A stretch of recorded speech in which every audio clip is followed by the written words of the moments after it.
Bon, si vous voulez vous asseoir, on ne va pas différer plus longtemps cette séance d'introduction. Donc, bonjour et bienvenue à tous. Welcome everybody and good evening. Buenos días y bienvenidos a todos y todas. Egunon eta ongi etorri deneri. Nous sommes au Pays Basque, donc Madame la vice-présidente du Conseil régional d'Aquitaine, Madame le maire adjoint de Biarritz, chère Régine, Madame le docteur Valadier-Janel, chère Martine, qui représente Monsieur Laforcade, directeur général de l'ARS, empêché au dernier moment, Mesdames et Messieurs les élus, Mesdames et Messieurs, chers amis, ce n'est, selon la formule consacrée, pas sans une certaine émotion, que nous ouvrons ce nouveau colloque ATHS à Biarritz. C'est le premier ATHS, puisque le THS s'est adjoint du A de addiction. Il ne fallait pas laisser au bord du chemin les addictions sans substance et puis donc introduire, rester dans l'approche scientifique et donc des apports de la science et donc ne pas parler que de seule toxicomanie, mais bien aussi d'addiction, en rappelant que addiction ne veut pas dire, ne résume pas l'usage de drogue. Il y a l'usage de drogue qui peut être addictif. Donc, ce colloque va s'efforcer, comme les précédents, de rester fidèle à ses valeurs, aux valeurs de ceux qui veillent sur nous. Nous sommes dans une enceinte laïque et en même temps un peu religieuse. Nous avons nos saints, si j'ose dire. Jean-Marie Guffin, c'est Pierre Pradier qui veille sur nous pour veiller à ce que notre approche soit à la fois engagée, humaniste, tolérante et de force de progrès. Donc, je ne vais pas développer le programme. Vous avez vous l'avez entre vos mains. Il a subi quelques changements mineurs. Dès demain matin, donc, des feuilles d'erratum seront proposées, mais enfin, il n'y a pas de changement sur l'essentiel. Quelques détails simplement. Donc, ce colloque, comme d'habitude, s'efforcera donc d'être fidèle aussi à la combinaison, à l'effort d'appuyer l'offre de soins, bien sûr, mais aussi d'adapter les dispositifs de réduction des risques liés à l'usage de drogue. Enfin aussi de s'efforcer à participer à ce que les politiques publiques des drogues soient fondées sur l'evidence-based, autrement dit en français, sur l'évidence scientifique, plus que sur l'idéologie ou d'autres influences. Trop souvent, et dans beaucoup de pays, c'est loin d'être le cas, tant en matière de soins que de politique publique. Et donc, pour atteindre ces objectifs, nous sommes efforcés d'associer les données de la recherche scientifique au plus haut niveau. Et je remercie, je ne vais pas citer tous les très grands chercheurs dont vous reconnaissez beaucoup d'entre eux, mais je ne vais pas me mettre à les citer nommément, car sinon nous serons là encore pendant un long moment. Mais en tout cas, je remercie donc ces chercheurs éminents d'avoir fait l'effort de venir faire souvent un long voyage pour nous apporter les dernières données de la recherche, afin de mettre cette recherche à la disposition de tous les acteurs du soin, bien sûr, des acteurs communautaires, les patients aussi, bien sûr, comme tous les usagers. Une nouvelle fois, nous avons, par l'association de tous, nous sommes efforcés d'ouvrir le comité scientifique, que l'on appelle pompeusement un comité scientifique, c'est une bande de copains, mais qui essayent de faire un peu de la science, et en tout cas de ne pas laisser confisquer à un trop petit groupe, si ce n'est à une seule personne, le soin d'organiser, donc de monter ce programme. Et donc c'est cette je dirais que c'est un comité scientifique militant, si j'ose dire, qui a tenté donc d'organiser ce programme. Et dans le souci constant, donc je le répète, d'associer chercheurs, soignants, associatifs, usagers, et ce dans une démarche transdisciplinaire, puisqu'ici il ne s'agit pas que d'usage de drogue et d'addiction, mais aussi de virologie, des infections, des risques infectieux associés à l'usage de drogue, donc le VIH, les hépatites, avec une actualité brûlante dont on va parler plus en détail tout à l'heure. Et donc cette tentative à la fois d'associer la recherche jusqu'au terrain et aux acteurs, de faire que les publics concernés soient aussi bien acteurs, bien sûr, des dispositifs de soins que de la recherche dans le champ, dans le champ de recherche qui les concerne. Donc je veux saluer aussi la dimension internationale. Beaucoup de pays sont représentés, bien sûr très largement les États-Unis, mais aussi d'autres pays européens, l'Allemagne, enfin je ne veux pas citer tous nos amis. Je veux simplement faire un clin d'œil particulier à la délégation vietnamienne de nos amis d'Ho Chi Minh et de Hanoï qui nous ont fait le grand bonheur de venir participer à ces journées, et ce qui nous permet de continuer la réflexion sur le travail que nous menons ensemble, en tout cas pour ce qui me concerne avec l'équipe de BCA et l'équipe de UPenn, l'équipe de Chuck O'Brien, que nous menons donc à Ho Chi Minh City, au Vietnam.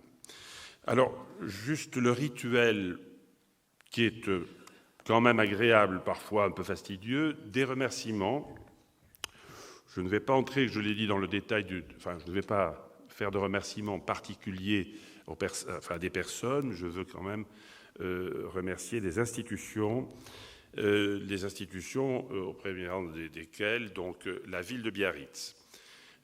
Si ce colloque se tient aujourd'hui, c'est parce que la ville de Biarritz et son maire Michel Venac, qui est donc retenu à la communauté d'agglomération, mais qui nous rejoindra vers 18h, il dit, et donc, mais qui est représenté, et d'autant mieux que le maire adjoint qui la représente, le docteur Régine Daguerre, est une addictologue éminente de la région. Donc, il est parfaitement bien représenté de ce point de vue-là. Mais si ce colloque peut se tenir, c'est parce que la ville de Biarritz a apporté son soutien, un soutien donc institutionnel et financier sans lequel on ne pourrait pas travailler dans ce palais des congrès, probablement tenir le congrès lui-même. Et donc Michel Venac, dans une période de très grande difficulté budgétaire que tout le monde connaît, pour les Français en tout cas, peut-être que dans 2 ou 3 jours, les Américains connaîtront aussi des difficultés budgétaires, puisque je rappelle qu'il y a 2 ans, nos amis américains avaient été ennuyés parce qu'ils avaient été bloqués par le shutdown. Et on est sous un risque de shutdown d'ici 2 ou 3 jours. Mais enfin, nous séquestrerons nos amis américains qui sont arrivés, on ne les laissera pas repartir, même s'ils sont frappés par le shutdown. Donc, gros effort de la ville de Biarritz.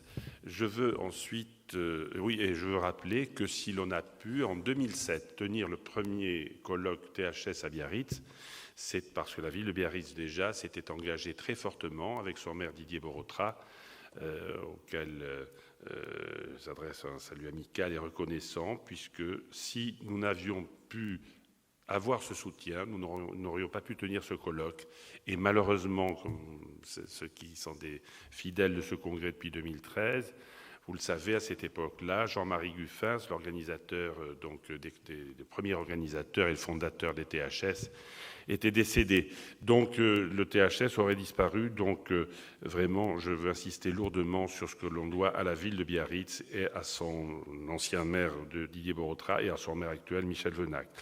Je veux ensuite remercier avec une force particulière le Conseil régional d'Aquitaine et son président Alain Rousset, qui lui aussi a, dès les premiers THS, mobilisé le Conseil régional d'une façon très forte au plan du soutien financier, soit à travers la mobilisation des fonds européens FEDER des crédits Interreg, peu importe, soit directement par des subventions du Conseil régional, tant il est vrai que Alain Rousset, son président, est extrêmement soucieux, impliqué dans le soutien à la recherche scientifique.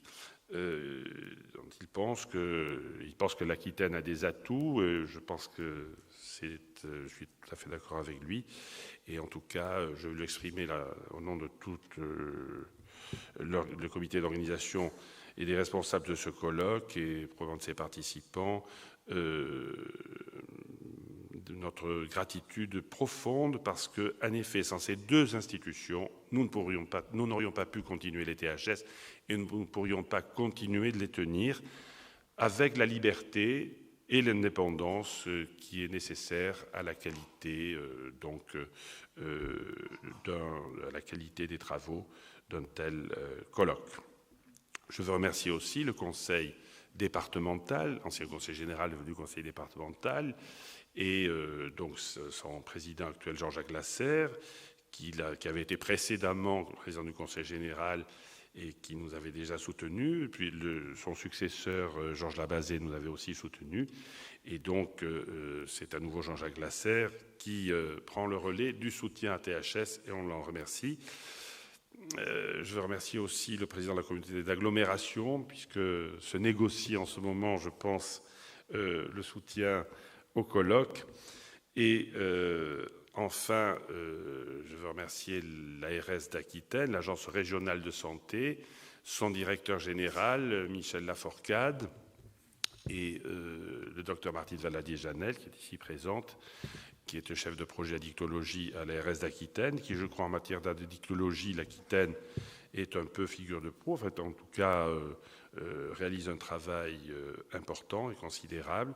Michel Laforcade m'avait dit il y a 3 jours encore que, malgré un agenda surchargé, car il est le nouveau directeur général les Français, ça parle aux Français, les autres non, la France regroupe des régions.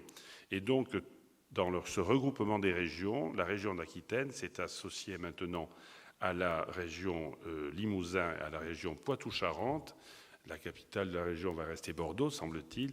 Et donc, Michel Laforcade a été nommé directeur général de la nouvelle super-région. Et donc, on imagine ce qu'est son emploi du temps au moment de la mise en place d'une telle nouvelle région. Donc, je veux aussi remercier le NIDA, National Institute on Drug Abuse américain, qui nous soutient. Je veux remercier particulièrement Madame Nora Volkoff et Monsieur Jacques Normand, le directeur du programme AIDS Program Director du NIDA. Il nous rejoint tout à l'heure, il est en route, mais bon, on lui pardonne de succomber au charme du Pays Basque et du beau temps. En quoi qu'il en soit, depuis que ce THS se tient à Biarritz, le NIDA nous soutient d'une façon tout à fait consistante, en nous permettant de pouvoir inviter des chercheurs et des acteurs, soit nord-américains, tout à fait éminents et prestigieux. Je vous laisse les reconnaître ou les découvrir au cours de ces 3 jours qui vont venir.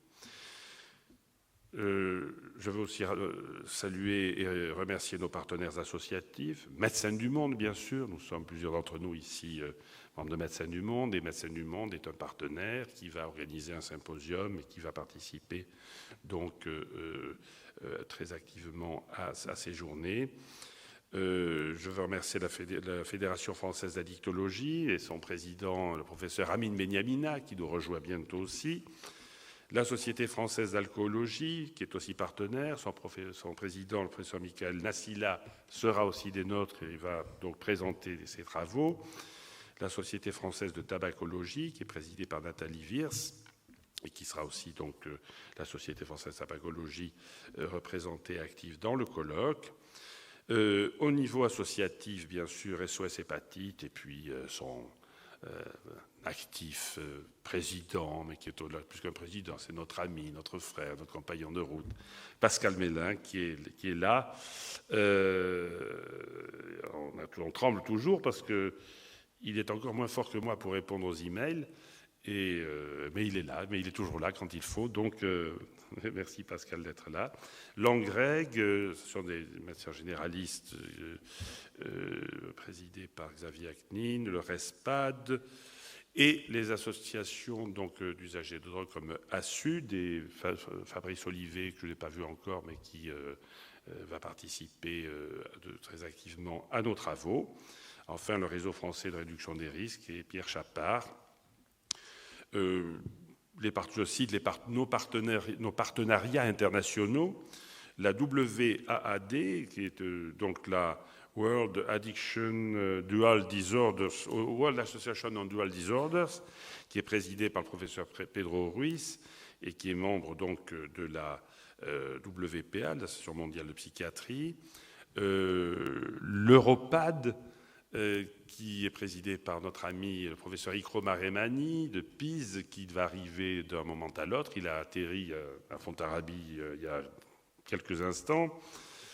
Le FAS, qui est l'association des sociétés d'addictologie européenne, présidée par notre ami Karl Mann, le professeur Karl Mann, qui va nous rejoindre aussi. Enfin, le réseau HEPSI et Correlation, représenté par nos amis Jason Farrell, qui connaît bien déjà Biarritz, ainsi que Eberhard Schatz, qui ont fait le plaisir et l'honneur de venir participer à ces travaux. Voilà.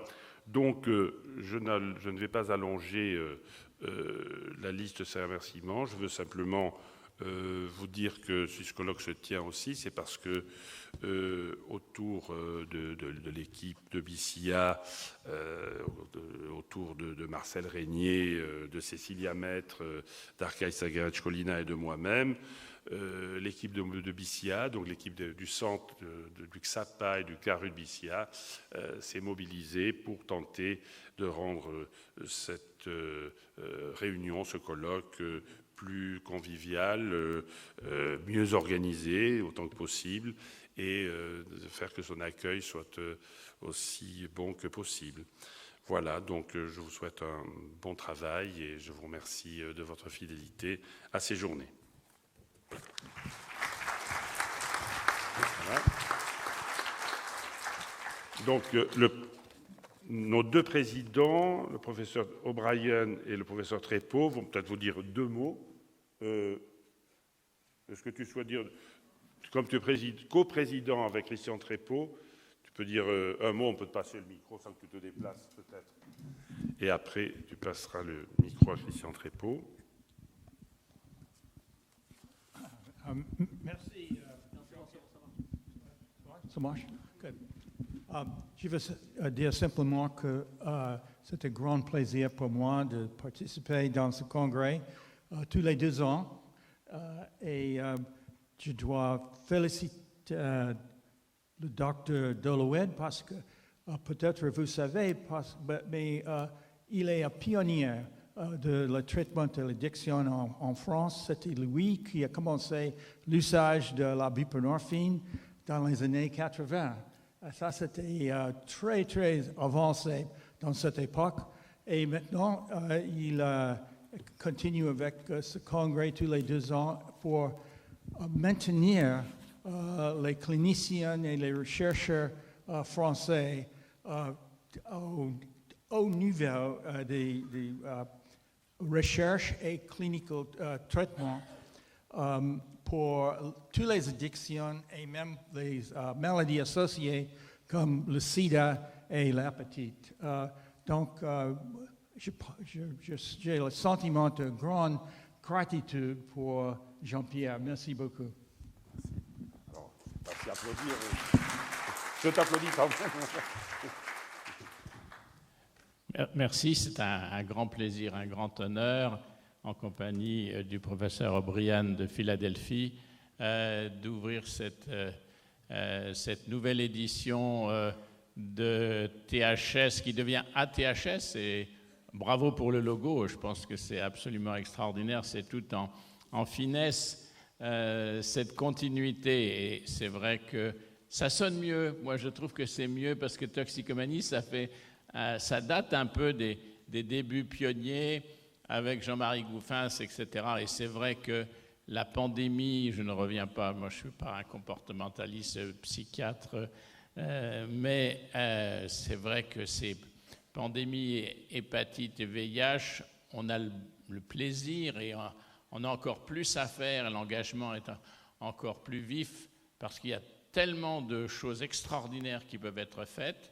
Bien sûr, il y a des barrières, on va en parler, mais c'est vraiment enthousiasmant.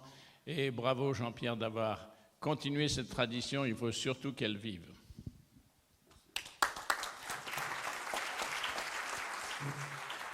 Bien, notre présidente d'honneur, Françoise Barré-Sinoussi,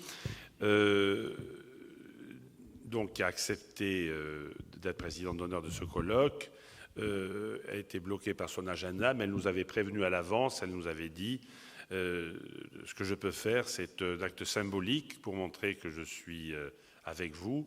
Et donc, je vous laisse écouter le message qu'elle nous adresse.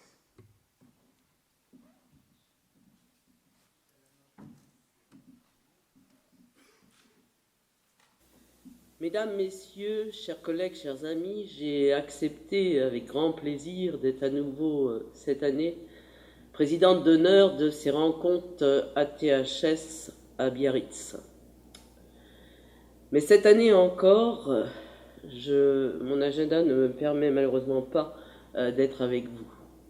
Je le regrette beaucoup et je vous prie de m'en excuser. Je remercie néanmoins les organisateurs de me donner l'occasion de vous adresser quelques mots. Ce congrès sera, cette fois encore, une merveilleuse occasion de vous rencontrer, d'échanger et de débattre de questions de toute première importance en matière de réduction des risques, de prise en charge et de traitement des usagers de drogue. Je me réjouis de voir que la mise en œuvre de politiques nationales, rationnelles, basées sur l'évidence scientifique sera au centre du débat, tout comme l'accès au traitement de l'hépatite virale. La question essentielle du prix inacceptable de ces nouveaux médicaments qui permettent pourtant de guérir l'infection VHC sera abordée. Il est grand temps de nous mobiliser tous et toutes pour permettre l'accès à ces traitements comme nous l'avons fait dans le passé pour les traitements du sida. Je me réjouis aussi de voir la tenue d'un symposium sur la situation en matière d'usage de la drogue et les infections VIH et VHC dans un pays que je connais bien, le Vietnam. Des progrès ont été faits, mais beaucoup reste à faire, notamment en matière de combat contre les politiques répressives menées dans bon nombre de pays et qui s'opposent à la réduction des risques et à l'amélioration de la santé des usagers de drogue basée sur l'évidence scientifique. Je crois beaucoup à la mobilisation et à la collaboration de tous les acteurs autour d'approches pluridisciplinaires, s'appuyant sur l'expérience des acteurs communautaires avec leurs propres engagements, non seulement dans l'action, mais aussi dans la recherche. Je vous souhaite à tous et à toutes un excellent colloque qui ne fera que raviver vos forces pour continuer le combat. Profitez aussi de la convivialité de Biarritz et de ses environs. Bon travail.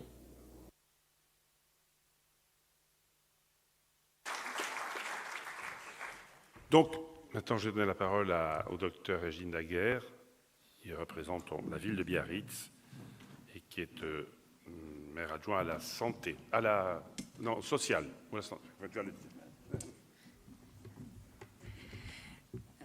Messieurs, dames, bonsoir. C'est donc Michel Venac, maire de Biarritz, qui m'a demandé de venir ouvrir avec vous ce colloque, étant donné qu'il ne pouvait pas se joindre à nous avant 18h. Je ne doute pas qu'il devrait arriver dans les minutes qui viennent. Alors, à double titre, puisque j'ai deux casquettes ce soir, celle de l'adjointe au maire, en charge du social, le CCAS de Biarritz, et puis celle de médecins, de vous souhaiter bien évidemment la bienvenue. Nous sommes très fiers de vous accueillir à Biarritz. Jean-Pierre l'a déjà dit, mais je le redis, parce que je suis très fière de le dire là aussi, dans le plus beau pays du monde et dans la plus belle ville du monde. Je crois qu'on est pas mal autour de cette table à partager cette opinion. Et surtout, en tant que médecin, je suis très très fière de pouvoir participer à ces rencontres de Biarritz. Depuis quelques années, j'ai la chance d'être invitée. Et nous savons la grande qualité scientifique et la haute teneur de ces débats qui nous permettent de rencontrer des scientifiques de très haut niveau, de très grande qualité, de pouvoir non seulement les écouter, mais aussi les échanger. Et pour les médecins de terrain que nous sommes, je peux vous assurer que c'est très très important et qu'à titre personnel, je l'apprécie énormément. C'est pour ça qu'une fois de plus, je remercierai bien évidemment Jean-Pierre et toute son équipe, Arkaitz, Cécilia, de ce travail qu'ils font, qui ne se voit peut-être pas, mais pouvoir faire un colloque de cette qualité-là, ça demande des heures et des mois de travail, donc je les remercie encore. Et puis, permettez d'avoir également une petite pensée pour Pierre Pradier. Je ne sais pas où est Pierre, certainement de là où il a pour nous un regard très très bienveillant.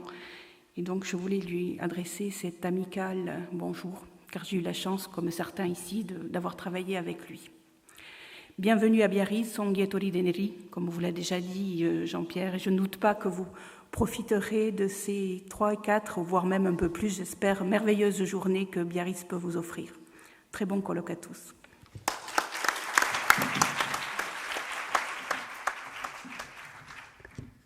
Merci Régie.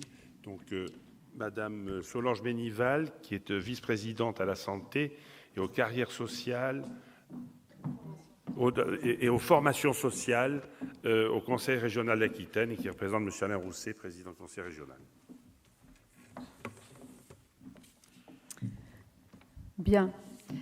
Bonjour à tous. Bonjour à évidemment tous les intervenants venus de France et de l'étranger dans ce colloque international. Cher président, je suis très heureuse, au nom du président Alain Rousset, de vous accueillir aujourd'hui en Aquitaine pour ceux qui arrivent de l'étranger et d'être ici à Biarritz, dans cette ville évidemment magnifique, sous ce beau soleil. Je remercie la ville de Biarritz et aussi mon collègue Michel Venac, que j'espère pouvoir saluer, avec qui, au Conseil régional, nous avons eu des échanges très pertinents, très intelligents, très intéressants et sur lesquels nous sommes capables de nous rassembler, comme aujourd'hui dans ce colloque, pour bâtir des politiques intelligentes en faveur de nos concitoyens. Et je crois que ce colloque ATHS, je ne sais pas comment vous le dites, HS en est la symbolique et je voulais vous remercier vraiment de l'avoir mis sur pied et de compter pour cela sur le soutien entier du Conseil régional, en particulier de son président Alain Rousset, et vous le savez. Alors pourquoi ce soutien du Conseil régional? Parce qu'il rejoint 4 axes de travail fondamentaux au Conseil régional. L'axe de travail sur la recherche, dont vous le savez, le président Alain Rousset est particulièrement partie prenante et engagé parce qu'il estime que la recherche, c'est l'avenir pour notre pays, c'est l'avenir pour l'Aquitaine, c'est l'avenir pour les emplois en Aquitaine. Et donc, aujourd'hui, nous mettons des fonds de manière très importante. Nous sommes la première région en euros par habitant, après l'Île-de-France, à investir sur la recherche. C'est de la volonté vraiment du président Alain Rousset. Aussi, axe de travail industrie, nous pensons très sérieusement et nous en avons les résultats aujourd'hui. Je peux vous donner un exemple, y compris en addictologie, avec le développement par notre cluster TIC Santé des serious games. Des serious games utilisés en addictologie, utilisés en formation. Donc, un espoir de repenser les relations avec les thérapeutes grâce à des produits industriels, je crois qu'il fallait le noter.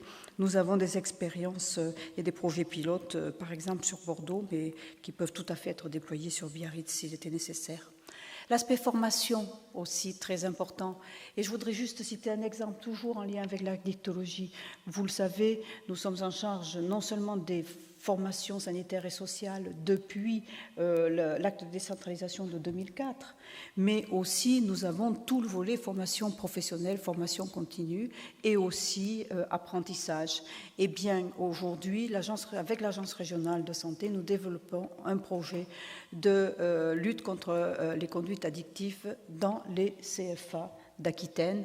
Donc ce projet est pour nous très important parce qu'il est transversal à notre politique jeunesse et c'est vraiment pour nous très important de permettre aux équipes qui vont au contact des jeunes d'avoir un pied dans les CFA pour travailler avec eux. Et puis le quatrième axe, c'est le volet territorial, c'est le volet territoire. Et dans ce volet territoire, quelque chose vraiment qui nous tient à cœur et qui rejoint le volet industriel, c'est les systèmes d'information. Plus rien ne se fera aujourd'hui sans rendre interopérables les systèmes d'information à l'intérieur du système sanitaire, mais aussi à l'intérieur du système social et en décloisonnant le sanitaire et le social. C'est quelque chose que nous entreprenons au niveau des formations sanitaires et sociales, c'est quelque chose que nous entreprenons par des projets pilotes en déployant des systèmes d'information. Tout ce travail se fait avec un partenariat très étroit avec l'Agence régionale de santé. Je tenais à saluer Michel Lafourcade et sa représentante, car sans l'Agence régionale de santé, il ne serait pas possible de développer la coordination avec les professionnels. Donc, professionnels que nous écoutons au quotidien, professionnels de santé que nous soutenons au quotidien, et aussi avec les associations de patients. Donc des outils qui sont aussi partie prenante de ce qu'on appelle l'empowerment of patients. Et donc, vous le savez, je pense que c'est des outils que vous êtes amenés à manipuler au quotidien. Et puis, enfin, pour conclure, dire que nous venons de signer un protocole, un mémorandum et un plan d'action avec nos voisins du Pays basque espagnol, de SCADI, que nous avons appelé Chronicity Valley, c'est-à-dire qu'avec le gouvernement basque espagnol, nous souhaitons promouvoir un écosystème de soutien et de suivi aux innovations en termes de maladies chroniques. Et donc cela se traduit par un plan d'action sur lesquels nous faisons une cartographie en 3 points.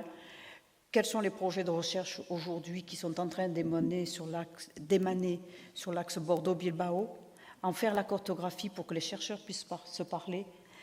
Quelle est la cartographie des projets industriels que nous avons entre Bordeaux et Bilbao? Et là aussi, nous en avons une foultitude. Et quels sont les projets dans les territoires de bonnes pratiques? Et je crois que là, beaucoup d'entre vous vont se sentir concernés, que l'on soit dans le secteur social ou dans le secteur de la recherche, pour lesquels on a besoin de partenariats industriels ou que l'on a besoin d'évaluer avec un projet de recherche.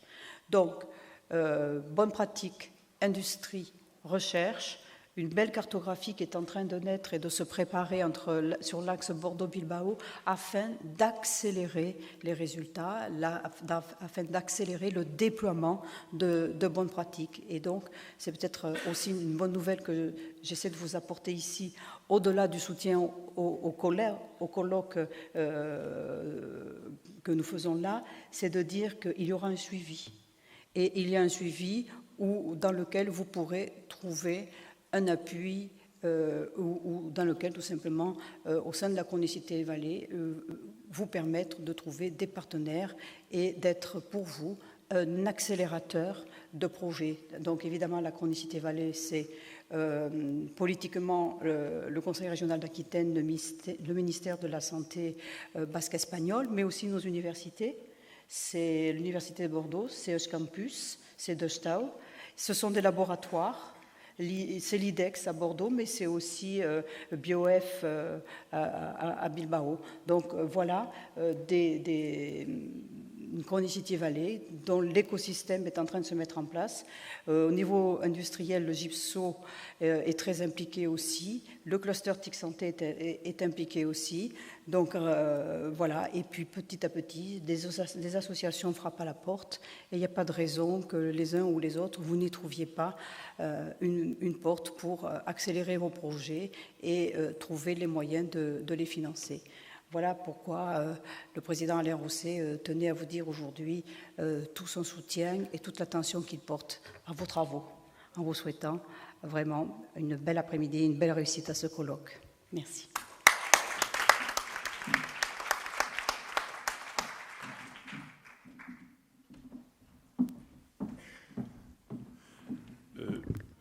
Merci beaucoup, Madame la Vice-présidente, de ces propos qui ne sont pas que des propos de bienvenue et de circonstances qui, par leur matière, viennent témoigner de l'effort qui est fait par le Conseil régional d'Aquitaine. Et je vous demande personnellement et au nom de tout le comité d'organisation de dire toute notre gratitude au président Alain Rousset et notre amitié. Donc, Madame le docteur Martine Valadier-Janel, qui remplace au pied levé, et on l'en remercie, mais elle est habituée à ce genre de sport, le directeur général Michel Laforcade va nous dire quelques mots. Bonjour, et dans quelques mots rapides, rassurez-vous. Je voulais surtout vous assurer des regrets de Michel Laforcade, qui aurait bien sûr souhaité être parmi vous ce soir, mais comme on vous l'a indiqué, voilà, nous devenons une grande région. Aquitaine, Poitou-Charentes, Limousin, c'est pour les étrangers, c'est presque le quart de la France. Et pour nos amis anglais, c'est en gros le Grand-Duché d'Aliénor d'Aquitaine, que l'on a reconstruit finalement. Et avec, en tout cas, pour les nouveaux agents de cette agence, des déplacements assez importants. Alors, Aliénor d'Aquitaine était une grande voyageuse. Nous allons être aussi des grands voyageurs, puisque donc ça va aller de Guéret à Hendaye, vous imaginez, donc une grande région. Donc, tous ces travaux autour de cette nouvelle gouvernance en santé ont réuni les différents cadres et directeurs généraux des administrations. Et là, Michel Laforcade n'a vraiment pas pu venir aujourd'hui. C'est ce qu'il regrette. Moi, ce que je voulais vous dire, peut-être en quelques mots, c'est combien je suis attachée à ce colloque, parce que c'est vrai que je suis venue déjà depuis plusieurs années et je reconnais finalement au fil du temps des visages. Ce qui me laisse à penser que plus qu'un colloque, finalement, c'est un réseau de liens qui va très loin, puisque j'ai eu l'occasion de rencontrer des Australiens, des Irlandais, il y a des gens du Vietnam. Donc c'est formidable de pouvoir échanger autour de sujets graves, comme l'a dit Françoise Barré-Sinoussi tout à l'heure. Il y a quand même des sujets graves, avec actuellement, ce dont vous allez parler tout à l'heure, les problèmes d'accessibilité au traitement de l'hépatite C, avec des coûts quand même exorbitants, mais des nouveaux antiviraux à action directe qui sont carrément magiques, qui ont révolutionné les traitements. Donc des traitements pour qui et à quel prix? C'est un vrai problème de santé publique, grave et important, dont on va débattre. Et puis, au cours de ces journées, vous allez travailler sur beaucoup de sujets autour des addictions. Enfin, j'ai vu, il y a tout sur les addictions. Toutes les actualités sur les addictions vont être là. Les interactions gène-environnement-addiction. J'ai vu qu'il y avait des choses sur l'apport de l'imagerie concernant la vulnérabilité à la rechute. Et je crois que c'est un sujet qui préoccupe tout le monde, tout comme le craving. Mais j'ai vu des gens qui ont le craving à Biarritz aussi, qui reviennent régulièrement de très loin. Ils n'hésitent pas, ils reviennent parce que quelque chose se passe ici d'important tous les 2 ans. On va parler aussi des phénomènes de plus en plus prégnants d'addiction aux analgésiques. Et là, c'est la sonnette d'alarme qui a été tirée plusieurs fois par les centres d'études d'information sur le pharmacovigilance addictodépendance. Donc, addictovigilance. Donc voilà, il y a beaucoup de sujets. Mais j'ai vu qu'on parlerait aussi de la prise en charge des usagers de drogue en prison. Et est à la fois l'ARS référent addiction, mais aussi référent santé des détenus. C'est un sujet qui me touche particulièrement à cœur, que je trouve particulièrement important. Et dans ce cadre-là, d'ailleurs, nous menons un travail important avec l'administration pénitentiaire, et notamment sur un projet innovant du RUD, une unité de réhabilitation des usagers de drogue en prison, qui est une sorte de mise en œuvre d'une communauté thérapeutique en prison. Et c'est vraiment très important de ce travail en interadministration et avec tout un programme qui est basé autour de la réhabilitation sociale, donc qui allie à la fois des soins médicaux, psychologiques, sociaux, éducatifs, et qui permettent de travailler sur des aménagements de peine, des réductions de peine. C'est quelque chose de très important. Enfin, il y a donc sur l'Aquitaine aussi tout un programme qui se déploie. Il y a beaucoup de choses dans les ateliers de l'ARS, mais rassurez-vous, je ne vais pas vous détailler l'ensemble, mais des projets auxquels on tient particulièrement, en particulier tous les projets de formation et de soutien des médecins généralistes au repérage précoce et aux interventions brèves en addictologie, au repérage alcool, tabac, cannabis. C'est très important parce que les acteurs spécialisés de l'addictologie ne pourront pas tout faire. Il faut que le premier recours soit présent et soit formé. Donc c'est important le travail avec les médecins généralistes. Et Madame la représentante du maire de Biarritz en a parlé tout à l'heure. C'est vraiment ce colloque est très important aussi, je crois, pour les médecins généralistes parce qu'il permet un empowerment. Et c'est voilà, moi je serais très contente qu'à ce colloque on voit beaucoup de médecins généralistes. Voilà. Et on a des programmes aussi importants auxquels on tient. En particulier autour de quelque chose qui est descendu progressivement des pays anglo-saxons vers chez nous, c'est le problème de binge drinking, d'alcoolisation massive aiguë de week-end, avec des arrivées massives aux urgences de jeunes en intoxication éthylique aiguë, autant de filles que de garçons. Et donc là, c'est un projet important que l'on mène en Aquitaine avec tous les urgentistes d'Aquitaine. C'est que tous les urgentistes d'Aquitaine soient concernés et qu'il n'y ait pas de banalisation autour de ces épisodes d'alcoolisation aiguë, mais au contraire qu'il y ait du lien qui soit fait, que ces situations-là soient reprises et qu'il y ait du lien qui soit mis avec les structures d'aval et que toutes ces situations-là soient débriefées. Et c'est important en termes de prévention des récidives. Voilà. Et je pense qu'il y a aussi des programmes importants qui se déploient à la fois sur les soins résidentiels. Vous aurez dans quelques jours, des journées qui vont porter sur les communautés thérapeutiques à la fin du mois.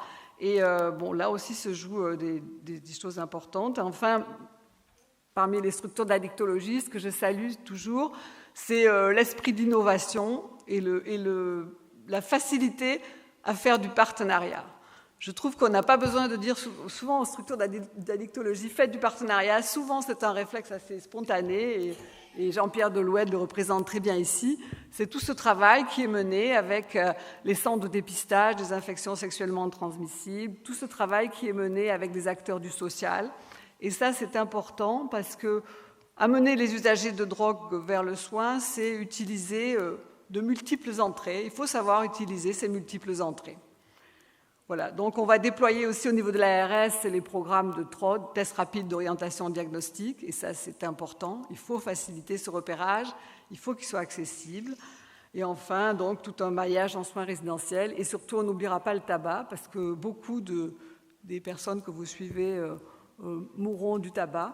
Donc il y a toute une déclinaison du plan national de réduction du tabagisme, avec un travail qui va être mené avec l'INPES, l'Institut national de prévention et d'éducation pour la santé, autour de programmes vraiment accompagnés d'e-learning, accompagnés de nouvelles technologies pour faciliter, sur une semaine donnée, faire une communication intensive autour de l'arrêt du tabac, outiller les médecins généralistes, travailler beaucoup la communication autour de ce problème, qui effectivement perdure et sur lequel en Aquitaine on n'est pas très très bon, d'autant plus qu'avec la proximité de l'Espagne, on a quand même des passages de cigarettes à moindre coût. On a des problèmes quand même de cet ordre-là qui font que les politiques publiques en matière de tabac sont un petit peu un échec dans notre région. Donc là, c'est quelque chose sur lequel l'ARS a l'intention de mettre le paquet, sans jeu de mots un peu facile. Voilà, donc je vous souhaite un congrès intéressant, riche, avec beaucoup d'échanges et que vous profitiez aussi bien de ces beaux paysages de Biarritz. Merci.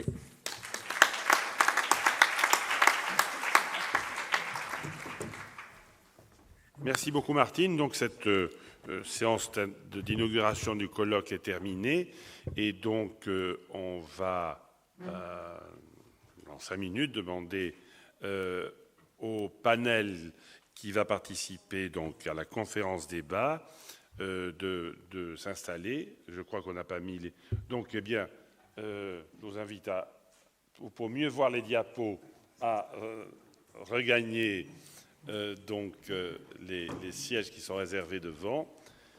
Et donc, je demande au professeur Victor de Lédingan, au professeur Trépeau, au docteur Pascal Mélin, au docteur Jean-François Corti, au professeur Daniel Dumont et au docteur Eberhard Schatz de nous rejoindre sur la tribune.